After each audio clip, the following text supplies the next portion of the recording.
Good morning and welcome to UUCC, the Unitarian Universalist Church of Canandaigua. We are a group of spiritual free thinkers who gather to celebrate life, build community, and better the world. Wherever you are on your spiritual journey, you are welcome here. I'm Karen Alvarez, your worship associate for this morning. And the service today is being led by our very own Thomas Lyon. This service is also being live streamed to our YouTube channel. If this is your first visit, welcome. We invite you to sign the visitor's book in the entryway. And whether it's your first visit or your 100th visit, we're glad that you came. I have a few announcements to share with you today. Please wear a mask. Masks are available for anyone who forgot. We aren't able to sing in unison yet, but humming, dancing, swaying, and other expressions are strongly encouraged. Childcare will be provided this morning by Gigi Horwood Benton. We will be collecting the cards for joys and sorrows after our first hymn. Please fill them out or type them into the chat box on Zoom if you have something you would like to share. The season of Lent begins this month, and we want to invite you into a decidedly Unitarian Universalist observance of this season. Lent is intended as a 40-day season of turning inward, fasting, and habit changing. Reverend Eileen will be hosting a lunchtime centering space where we will meditate and reflect with one another for about 20 to 30 minutes every Friday at 12:30 during Lent. If you missed this week's, you can drop in next Friday or any Friday from now until Easter. Even if Lent is not a typical practice for you, you are most welcome to join us once or every Friday. The Zoom link is the same as our weekly worship link. You can find it in your newsletter. We hope to see you there. We are a congregation of many gifts, including visual arts, written word, music, storytelling, and so much more. Do your passions include cooking, crafting, gardening, or something else you'd love to share? It has been a long time since we shared a meal together, but we're hoping that this month we can share a second Sunday potluck of these gifts. Let Danielle Lyon know at danielle.a.lyon@gmail.com if you have an idea for 2 to 5 minutes that you would like to share during our hybrid service on March 13th. We are planning to include participants both in person and on Zoom. Are there any other announcements for the good of the community? Karen. So this morning we have a canvas moment. Okay. And Scobie Beer is going to share a canvas moment with us. Thank you.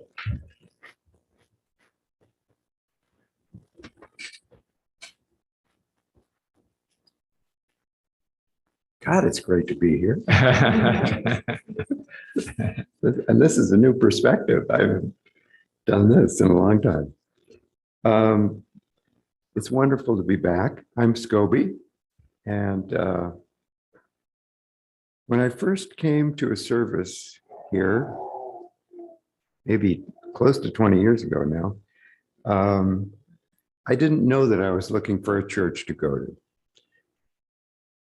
In fact, I was not looking for a church to go to.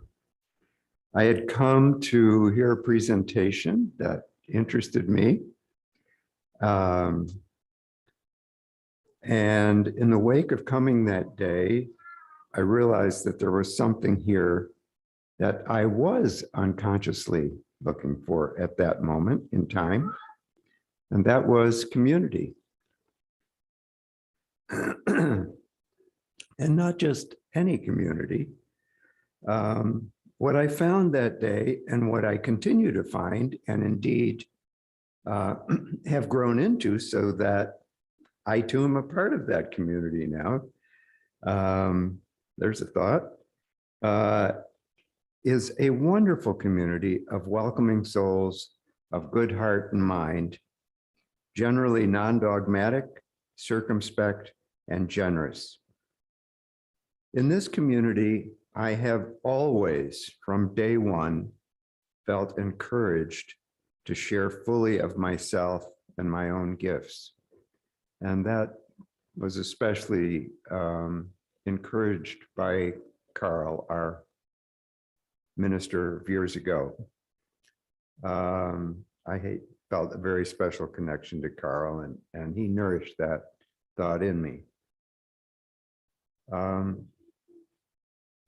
That has been a great gift back to me, an opportunity to learn by doing, whether it was leading a movement class or a meditation group, really just being part of those groups, both things I wanted to do for myself anyway, or just coming on Sundays and enjoying the blessed company of this community.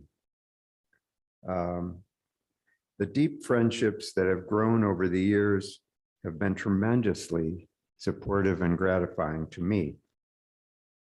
So I'm so glad and honored to make that statement. In support of my beloved community.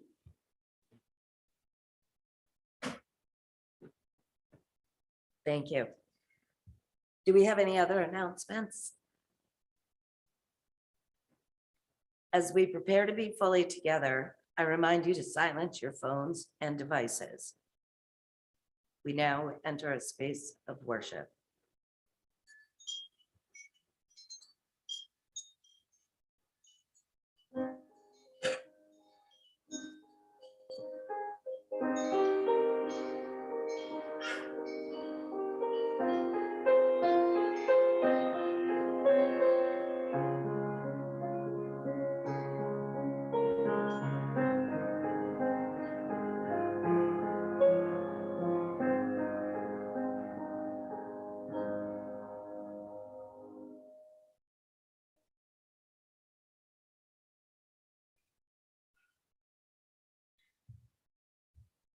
I invite you to join with me in our chalice lighting words as the flame is lit. If you don't know them by heart, they're number 448 at the back of the gray hymnal.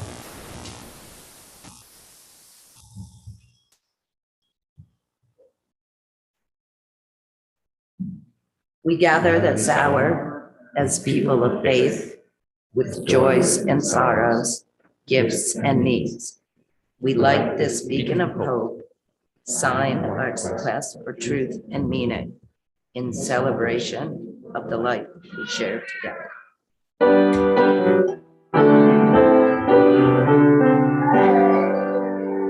All that dwell below the sky, let faith and hope with love arise, that beauty, truth, and good be sung through every land, in every tongue.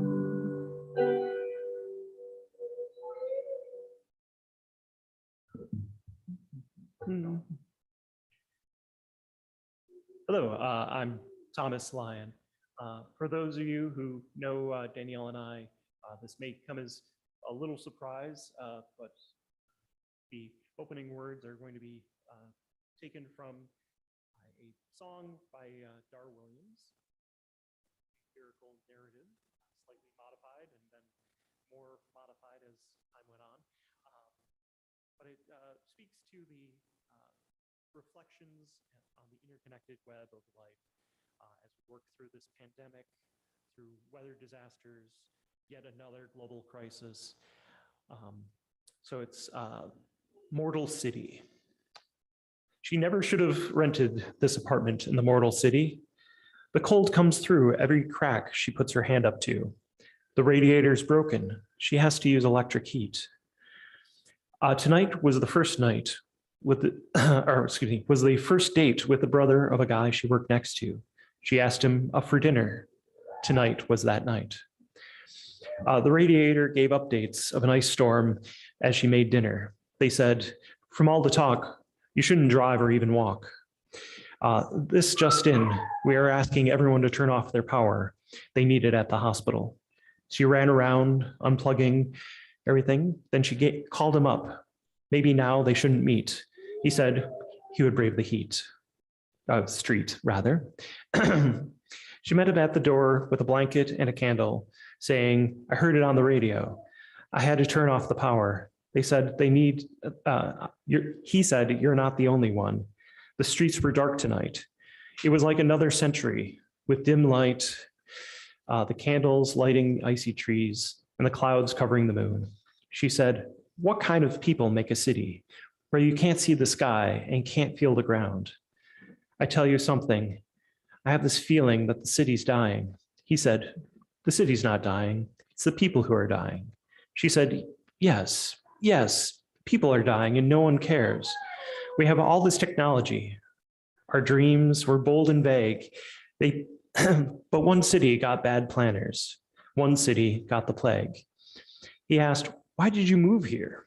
She said, for the job, and I've been so lonely here. There's no one I can talk to. He smiled and said, sometimes at night I walk out by the river. The water turns the city upside down. The people found the city because they love other people. And I think about tonight. I heard the same newscast you did. I unplugged everything. I looked out the window and I think the city heard. I watched one by one as the lights went out so they could give power to the hospital. She said, I never should have rented this apartment in the mortal city. The cold comes through every crack I put my hand up to. The radiator doesn't work, and I have to use electric heat. He said, I wish you loved this, or you liked the city. She said, maybe I do. Maybe I do. I think I have this special kind of hearing tonight. I hear the neighbors upstairs. I hear my heart beating. I hear 1,000 hearts beating at the hospital and 1,000 hearts beating at their bedside, saying, this is my love in the white gown. We are not lost in this mortal city. No, we are not lost in this mortal city. Our first hymn is 134, Our World is One World.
We are a community that holds one another in our celebrations and in our pain.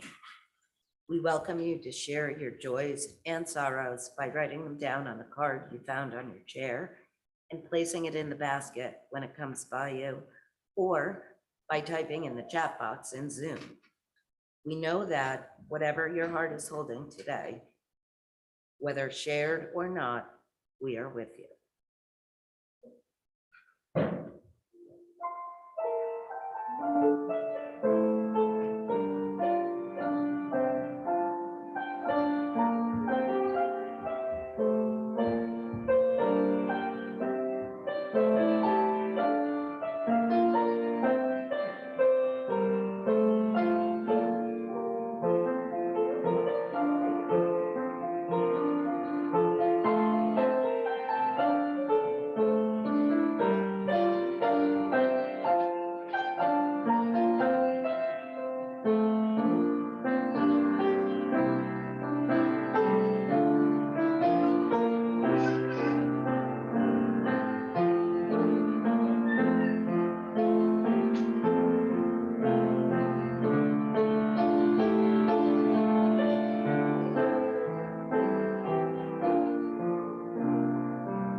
Thomas, sure, we'll send the children now. So at this time, if the children would like to join Gigi downstairs, she'd be happy to do some activities with you, and we'll sing you out. Go now in peace, go now in peace. May the love of all surround you everywhere, everywhere you may go.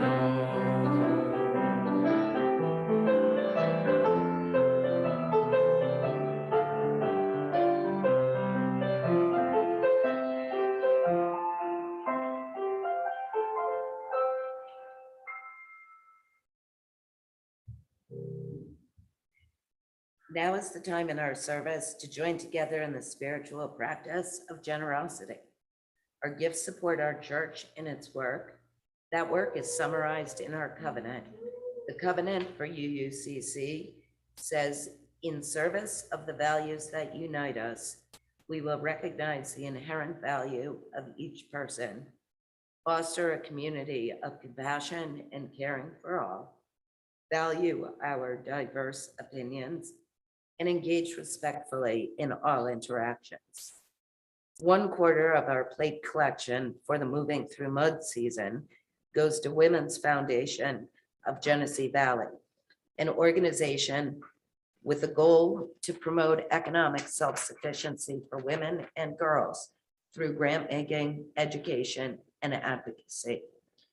You can give to this morning's offering by placing cash or a check into the basket, or if you're joining us from home, by visiting canandaiguauu.org/connection/donate, or mailing a check to UUCC at 3024 Cooley Road, Canandaigua, New York, 14424. In either case, make a note that your gift is intended for today's offering. We now gratefully accept the offering.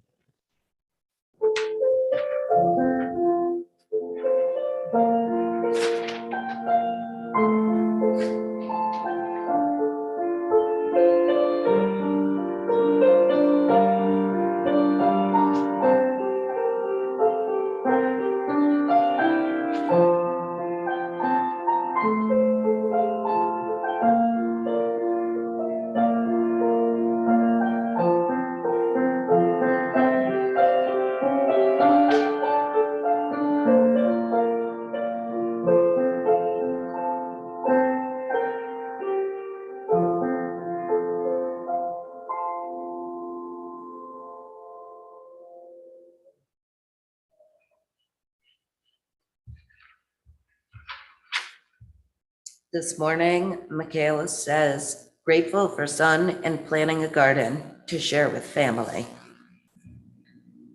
Gary Graff says, my son David totaled his car earlier this week.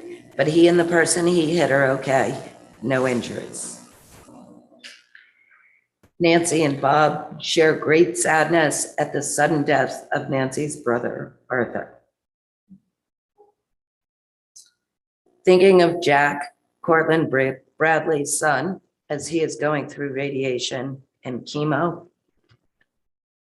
And Chelsea has joy for this warm day and strong Ukrainian resistance. I'll now drop a stone in for these and all the joys and sorrows left in the silence of our hearts. Whatever is in your heart today, we are with you.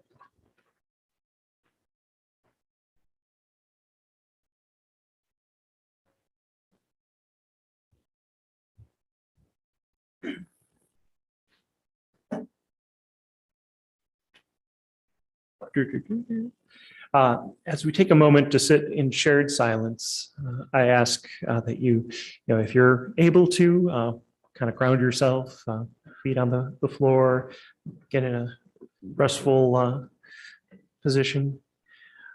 I'd like to share a poem from an anthology called Shelter in Place, or the anthology is called Center in Place, and it was edited by Meg Riley. There was a poem by J. Karen Olea. I'm sorry if I didn't say her name correctly, but it's a very good thing. And it's this particular poem is called Don't Forget to Mourn. Don't forget to mourn properly, the way you don't want anyone else to see. Wailing, thrashing, heaving, with each breath releasing, purging. Mourn all that you have lost, all you have lost, both in passing over or passing through, leaving behind an emptiness that draws up, that squeezes heartily. Mourn with no regard to place or time, feeling deeply the etching of each second. Cross bare skin, leave behind canyons to fill. Mourn until eyes, bleary and achy, strain to see. Mourn until your chest unclenches and breath eases. Mourn until your spirit sighs with relief, settles and snores. Mourn.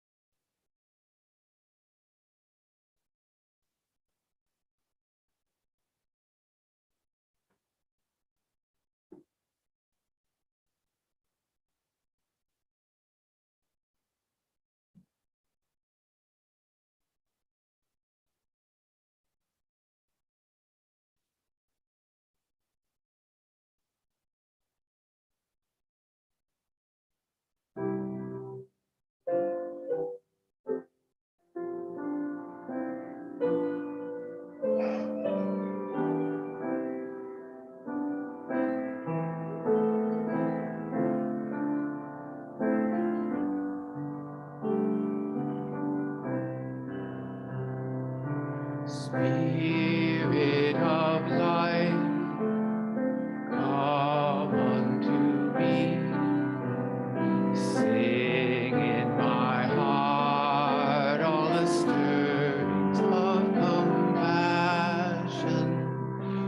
Blow in the wind, rise in the sea. Move in the giving life the shape of justice. Roots hold me close, wings set me free. Spirit of life, come to me, come to me.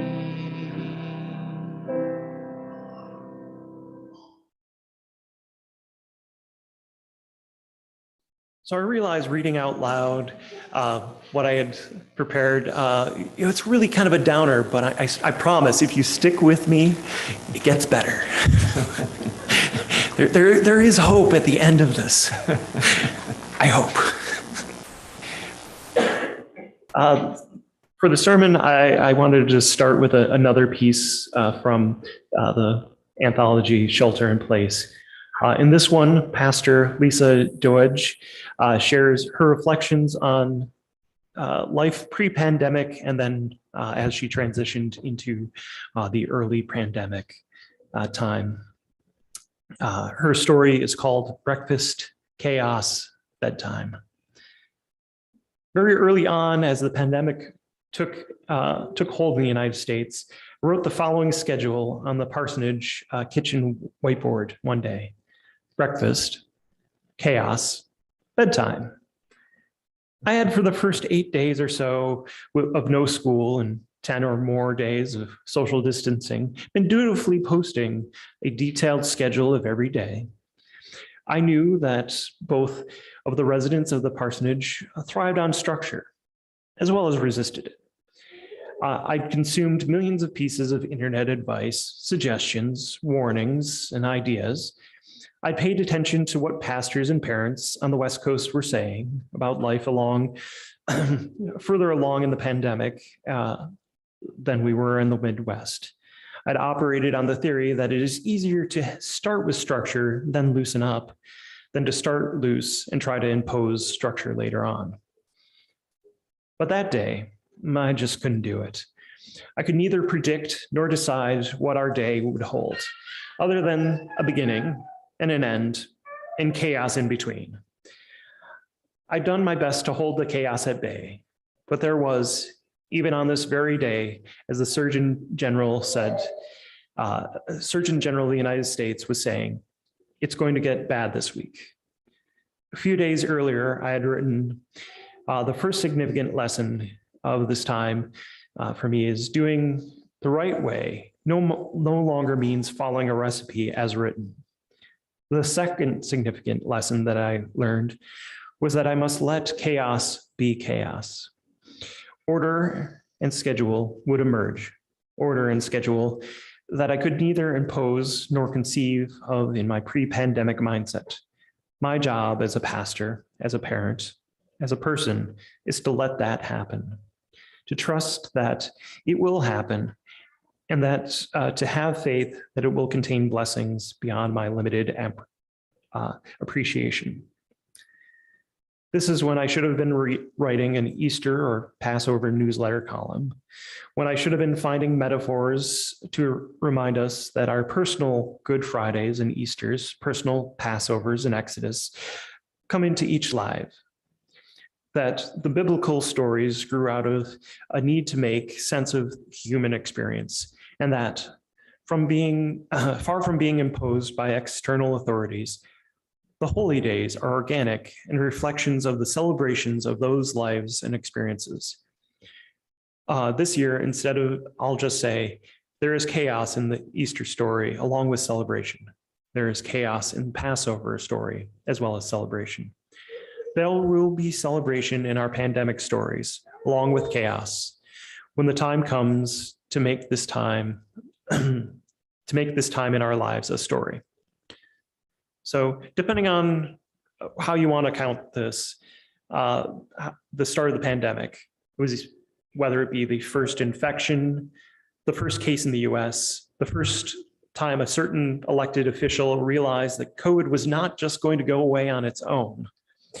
The first time that the virus claimed someone we knew personally. By many accounts, we've either recently passed or are just about to mark 2 years of COVID-19. As with many anniversaries, this provides an opportunity to reflect and to mourn how COVID has affected us and how we have gone on to affect the world. In the last 2 years, we have had elections and insurrections, realizations, not enough reconciliations. For some of us, this has been a time to look inward and think about what values we have to our inner spirit. And for others, it's been a time to look outward, recognize that Black Lives Matter also, that climate change is here, that we must work together to limit the worst impacts of that, that war, no matter where, affects us all. In this congregation, we have had new members join, new babies, new relationships and marriages. We have lost friends and family, whether temporarily through protocols or through distance, or more permanently. Recently, speaking with a friend, she shared that she knew a woman who had lost 8 of her extended family in the matter of only 3 months. 7 were unvaccinated. 1 was vaccinated but immunocompromised. 1 was only in their 30s. And this included a couple along with their child. It's hard to know what to say when what is felt in the past 2 years is helplessness. But as a guide, perhaps the words of Fiona Heath, again from the anthology Shelter in Place, may add comfort. Her poem is Dandelion Kindness, and it reads, many of us are living with some level of fear and stress, frustration and anxiety. There are difficult times, a fragile democracy, systematic racism, pandemics, the climate crisis, all of which impacts our health, our work, our lives. Most of us are in some way struggling to survive. In these hard times, kindness between people is needed and necessary. As people of the chalice, kindness is in a lived experience of principles we hold dear. Being kind to ourselves affirms our value even when others would deny it. Acts of kindness towards others show that we have value and worth outside of the moment or this relationship. Kindness also roots us in the 7th principle, the understanding of our interdependence. We are deeply connected to all other in life on earth. COVID-19 pandemic has shown the intricate weaving of the human bonds. We are all in this together. I think kindness, the kindness that requires us to dig deep and unearth our resilience, a dandelion kindness. If you've seen a patch of grass in the spring, you know that dandelions are tenacious. Mow them down and they spring back up. The roots go down, deep down. You can rip them out at the stem, tear off their leaves, and with time, a dandelion once more will bloom a cheerful yellow. Dandelion kindness, kindness that wells up in the face of a challenge. This is what we need. We get torn down, we grow back. We face struggles and we help each other survive. Dandelion kindness doesn't mean we are going to be kind all the time in every moment. No perfect people here. It means we return again and again to the kindness as our baseline.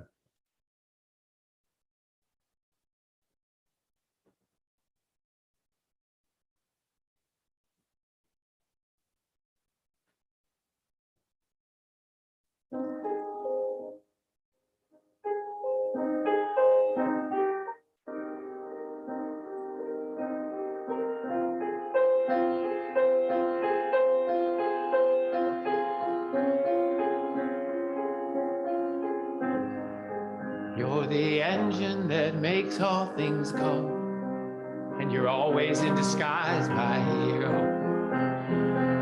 I see your light in the dark, smile in my face when I know it's hard. There's no way to ever pay you back.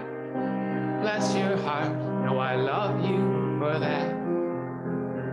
Honest and selfless, I don't know if this helps it, but good job, you're doing a good job. Good job, doing a good job, don't get too down. The world needs you now, know that you matter, matter, matter, yeah.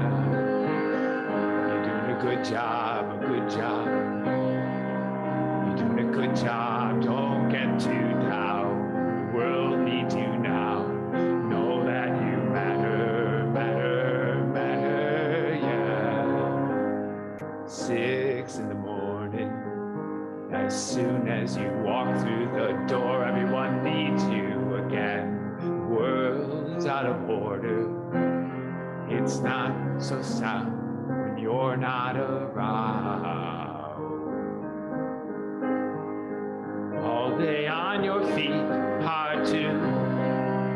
keep that energy. I know when it feels like the end of the road, you don't let go, you just press forward. You're the engine that makes all things go, and you're always in disguise, my hero. I see a light in the dark, smile in my face when you know it's hard. There's no way to ever pay you back. Bless your heart, know I love you for that. Honest and selfless, I don't know if this helps it. Oh, good job, you're doing a good job. You're doing a good job, don't get too down. The world needs you now. Know that you matter, matter, matter, yeah.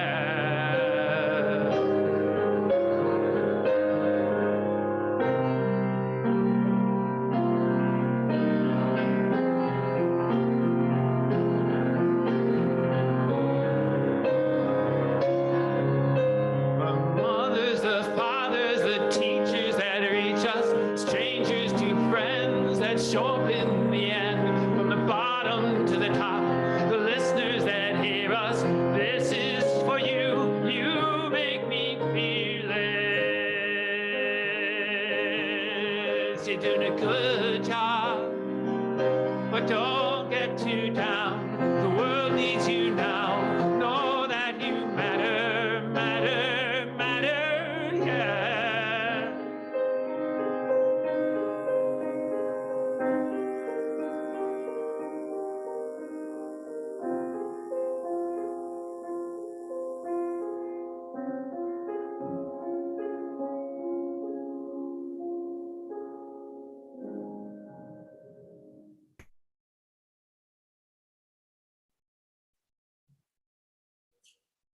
So as a form of benediction, I'm going to share yet another poem, but this is from Wendell-Berry, Piece of the Wild Thing, or Piece of Wild Things. When despair in the world grows in me, and I wake in the night, at the least sound, I fear what what my life and my children's lives may be. I go lie down where the wood drake rests, in the beauty on the water, and the great heron feeds. I come into into the peace of the wild things, who do not tax their lives the forethought of grief.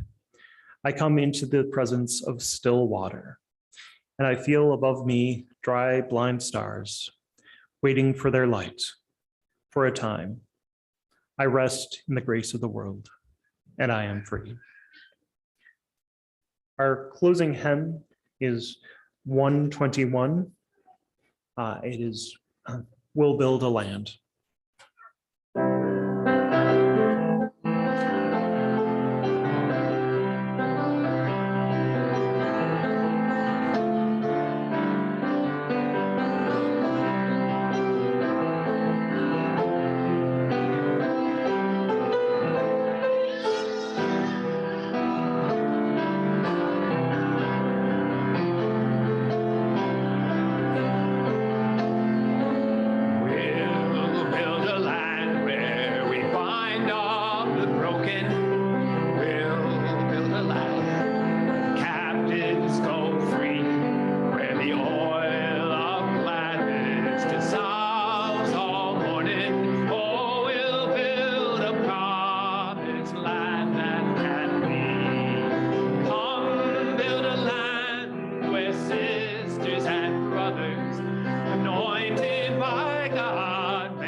nations from old, restoring ruins of generations. Oh, we'll build a land of people so bold. Come build a land where sisters and brothers, anointed by God, may then create peace, where justice shall roll down like the waters, peace like an ever-flowing stream.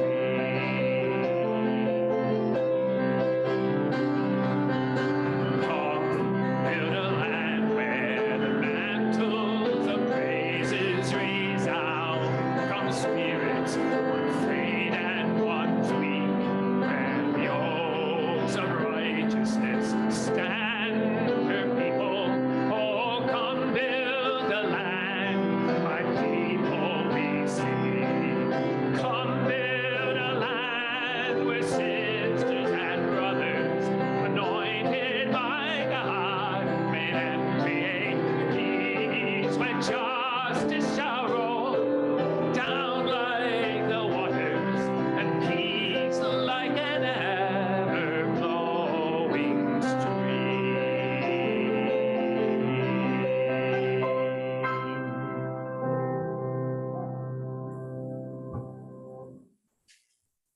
Please join me in our words for extinguishing the chalice. If you don't know them, they can be found at 456 at the back of the gray hymnal. We extinguish this flame, but not the light of truth, the warmth of community, or the fire of commitment. These we carry in our hearts until we are together again.